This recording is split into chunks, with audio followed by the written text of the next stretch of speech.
Hi అండి. నేను మీ రాఘవరావుని. తెలంగాణలో జనసేన పార్టీ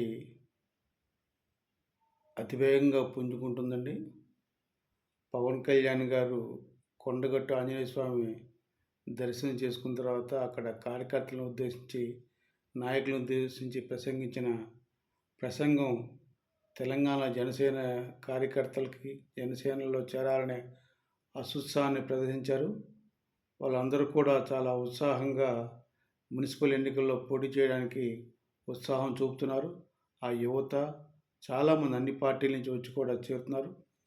నల్గొండ కాదు, మిర్యాలగూడ కావచ్చు, వరంగల్ కావచ్చు, కరీంనగర్ కావచ్చు, మహబూబ్నగర్ కావచ్చు, పటాన్ చెరువు కావచ్చు, సిటీలే కావచ్చు, చుట్టుపక్కల అన్ని చోట్ల నుంచి చాలా విపరీతంగా ప్రజలు ఎంతో ఉత్సాహంతో జనసేన పార్టీలో చేరుతున్నారు. జనసేన పార్టీ మున్సిపల్ ఎన్నికల్లో పోటీ చేస్తుందని ప్రకటించారు. ఆ ప్రకారంగా వెళ్తున్నారు. అప్రచాతంగా జనసేన పార్టీ యొక్క మనుగడ కొనసాగుతుందని అర్థమవుతుంది. ఈ యొక్క చేరికలను బట్టి ఏం తెలుస్తుందంటే జనసేన పార్టీ తెలంగాణలో కూడా అడుగు పెట్టింది ఆల్రెడీ. దాన్ని పదిలం చేసుకుంటుందని ఈ వీడియో ద్వారా తెలియజేస్తున్నాను. ఎవరెన్ని అనుకున్నా, ఎవరెన్ని మాట్లాడినా, ఎన్నో మాట్లాడుతున్నారు. చాలామంది చూశాను నేను. ఆ చేరారని పెడితే వాళ్ళకి చాలా అసహ్యంగా కామెంట్ చేస్తున్నారు. వీళ్ళేమో పార్టీలు అమ్ముడుపోతారు. ఒకళ్ళేమో కేసీఆర్కి అమ్ముడుపోతారు, ఇంకోళ్ళకి అమ్ముడుపోతారు. వీళ్ళు బతుకులంతా వీళ్ళు అమ్ముడుపోతారు.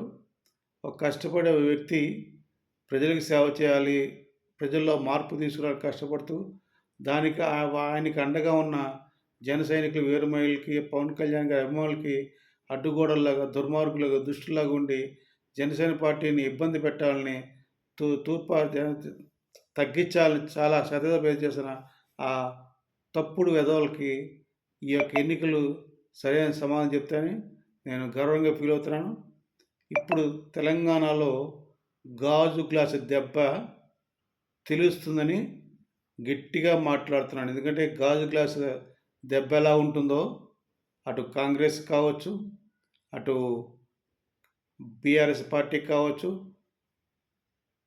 మాది ఎన్డీలో పార్ట్నర్ అయిన భారతీయ జనతా పార్టీ వీళ్ళందరికీ కూడా ఖచ్చితంగా వీళ్ళందరికీ కూడా ఖచ్చితంగా తెలుస్తుంది ఏంటి జనసేన పార్టీ, దాని సత్తా ఏంటి, దాని అధినాయకుడి యొక్క గొప్పతనం ఏంటి, ఆ యువతలో ఏంటి ఆ ఉత్సాహం.